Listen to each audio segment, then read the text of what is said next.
Shake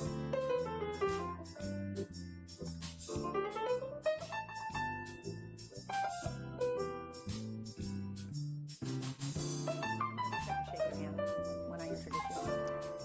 Okay, I'm ready for that.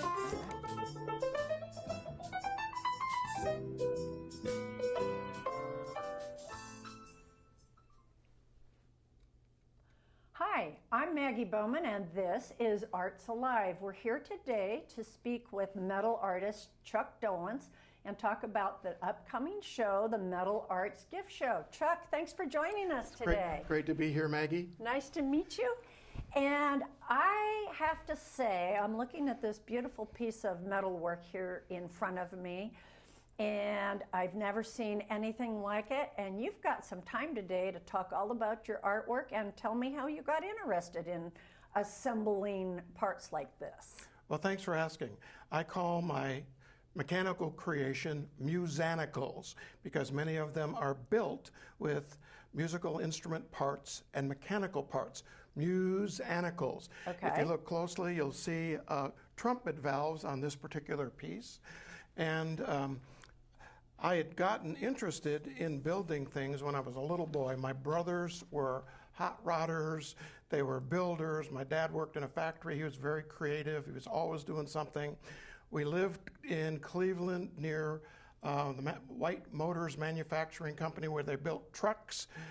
Right outside the paint shop, there was an old locomotive that was in a park called Gordon Park, and we were able to climb around on this old locomotive. And in the meantime, the smell of the enamel that's coming off of the White Motors truck paint shop is wafting across the railroad tracks, and it was like I was hypnotized by these machines crawling around on this old steam engine. And I love creation. As I look around at creation and I see the things that God has put on earth, I am mystified by how intricate and delicate all the piece parts of creation come together and work the same way every year, from little to really big. And I'm intrigued by that. And to be really blunt, Maggie, I don't understand it. But I do understand machines. Okay. So, because I understand machines, when I was studying and playing around on that locomotive, I was able to look at it and see, I'm so fascinated by the way that it worked. Just happened at that time when we lived in the city, I was able to ride my bicycle around the one city block, and one Tuesday, I'm making that up, there's a box of old clocks on somebody's tree lawn. They're throwing these clocks away. And I'm thinking to myself, I wonder how those bang. That's exactly right. Jackpot. So I grabbed them, I put them on the handlebars of my bike, and I pedaled home, and I got my dad's pliers, and my brothers were always working on their cars. How old were you? I was about 6, 8 years old, fabulous. Very young, yes. Pre-fifth grade, for sure. Yeah. And so I started taking all this stuff apart, and I had a box full of metal gears. I think some of them might actually be on yours, but I collected them because I was just completely intrigued by that, the things that, but it came to me, it's like, how can somebody throw something like this away? Which kind of started my passion for resurrecting junk and building. So when you would find a piece of metal, instead of going, and tossing it, you have 12 things you could do with it. That's exactly right. Okay. Yes. And so that was on a small scale when I was living and my dad had pretty strict rules about how much junk I had and where in his house, and that's okay. So I had small boxes of things. When I was finally out on my own, I was at a scrapyard with a friend who was also a builder. He's building hot rods and things, and there was a scrapyard in Cleveland where he would frequent to get parts for his hot rod. And the guy there was a cool old guy that I got to know really well. And he found a trombone in the scrap pile, and he said, "Hey, can you do anything with this?" And I said, "Nah, I can't think anything to do with that." You know, I got about 3 blocks away from where we were, and I had about 10 ideas of, gosh, but I had to get to work because I'm always nose to the grindstone. And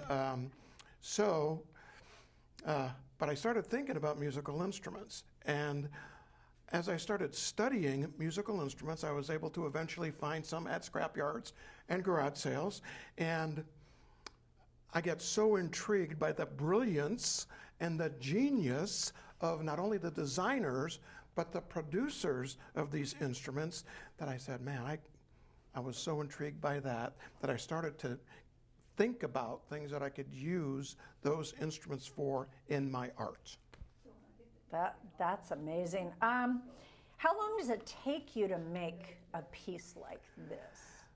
Well, so I've done a class at the local senior center. Yeah. And one of the fellows took the class because he wanted to know, how do you do this? How long does it take you to build one of these? He said, well, a piece like this will take about 100 hours over the course of about 2 years.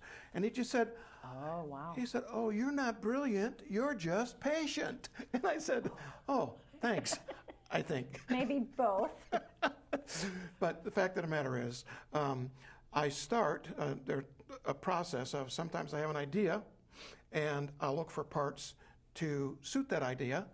Other times I have a part that I will build around my idea. So it's a chicken and an egg. Sometimes I have a part that I'll search for scrap. Sometimes I have the scrap that I search for a project. So perfect. Yes. Perfect. Do you have a favorite piece that you've ever made? Well, that's a great question. I love airplanes, and I do have an airplane that I called Espresso Delivery because it has a radial engine that's made with espresso pots. In fact, that's going to be at the big show in December, and that's my favorite because it's probably the most esoteric. This really does look like an engine with the coffee pots, and that's probably my favorite. Thanks for asking. I can't wait to see that one. Yes. So, have you ever taught anybody how to do this? Well, yes. So I'm working with the local high school. I'm involved with the welding class, and I know that you're involved with the jewelry folks there. I have done classes at the senior center. I've done classes for people who say, can you teach me how to do this? And I'll say, well, sure. One of my missions is to try to have people experiment with things artistic that they may be afraid of or never tried. I've done woodworking. I've worked with fiberglass at a body shop. I've settled on metal because I love being able to find things that somebody else has designed in the past that had gorgeous function. I mentioned musical instruments to go forward with that. So yes, I have.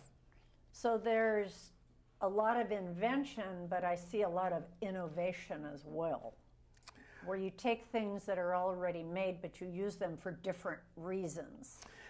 Yeah, so I like to, I dwell on what I call mechanical metaphors.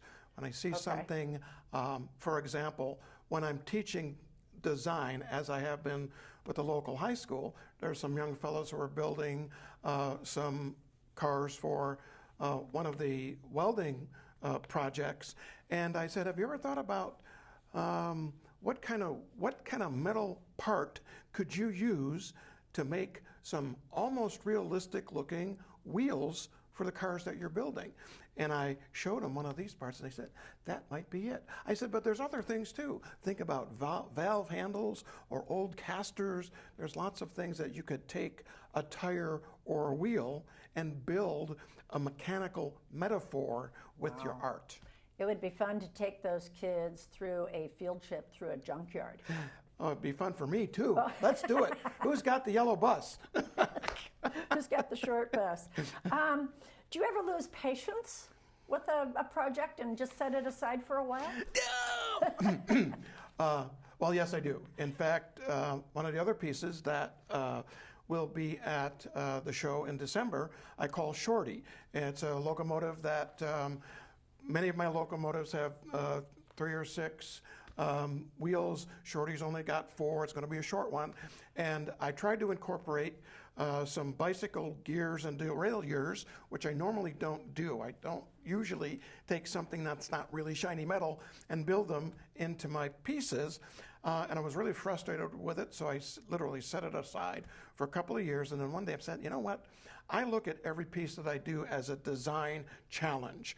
And I am solving design problems in each of my builds in phases of the process. Some of them, if I have an idea, sometimes when I go to weld it, I'll create large piles of icky goo that once were gorgeous pieces of brass and copper because I'll mess it up. My success rate is about 60%. So that means for every 10 pieces that you see, I have 4 giant piles of junk that were scrap. Prototypes. But my encouragement is that I learned, and I hate to talk about Thomas Edison trying tungsten as the 1200th experiment, but I will say that I try every time I do something wrong, I know for sure what not to do the next time. And so I'll refine my processes, my materials, and things of that nature for a better example. So it seems like each piece has something to teach you. They're all a learning experience. In fact, we have had conversations about selling things, and really I've never really had a desire to sell because I love the build process so much. And maybe you can spank me about that later, but that's okay. But the fact of the matter is, they're all design experiments, and I get so much joy from building and solving those design problems and helping other people see there's really nothing to be afraid of with metal, with fire, with woodworking. Try it. So I have a question for you. Do you need more musical instruments to cut up? Yes, ma'am. So if somebody had a musical instrument that maybe didn't work and they didn't want to pay to have it tuned or fixed up, could they bring it to you to the Metal Arts Gift Show? Absolutely. Okay. Thanks for the plug, Maggie.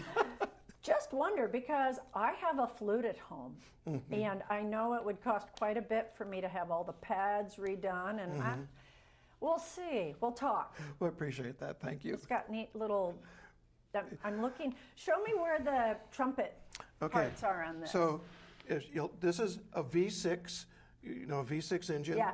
Each of these banks of 3. Those. And yes, and then each of them has 3 exhaust pipes coming out of them. So those are 3 musical valves from the trumpet. So I was in band since the 5th grade, so. Well, I regret to inform y'all that I can't carry a tune in a bucket. This is your revenge. That's exactly right. And may I say, one of the fellows that inspired my work was a fellow that was an artist when I lived in Cleveland. I did woodworking, and I did woodworking shows, and this fellow was there, and he had an infinite supply of musical instruments because one of the local cities had decommissioned their marching and their band programs. And he just happened to be right place, right time, got a lot of dumpster stuff. And so he built many things like this as well, but he used 6 or 8 musical instruments on each of his pieces. When I started incorporating something like that into mine, I was treating them as if they were jewelry because I only got them one at a time. Supply and demand. That's exactly right, yes. Have you ever seen that giant jalopy that they actually pedal like a giant tricycle, and there's musical people on each one? And I have seen that. Let's make a big one. I like it. I'm ready. We could get the high school kids to do that. Let's do it. Okay. Alien Parade. Oh, I've got other ideas for Alien Parade. Okay, you should get the high school kids going on that for you. That's a great idea. Well, I am so excited to have you at my Metal Art Show again this year, and you can see Chuck's work at the show. He has a big airplane. I'm not sure how you're getting it in there, but we'll see. I thought you said you were helping me. Well, yeah, well, we'll open the big screen doors at the end for you. Okay, to set expectations, it's not that big. All right. Well, folks, you can catch Chuck Dolence at the Metal Arts Gift Show on December 14th at the Yamhill Valley Heritage Center. I'm Maggie Bowman signing off. Hope to see you there. Thank you so much. Thank you, Maggie.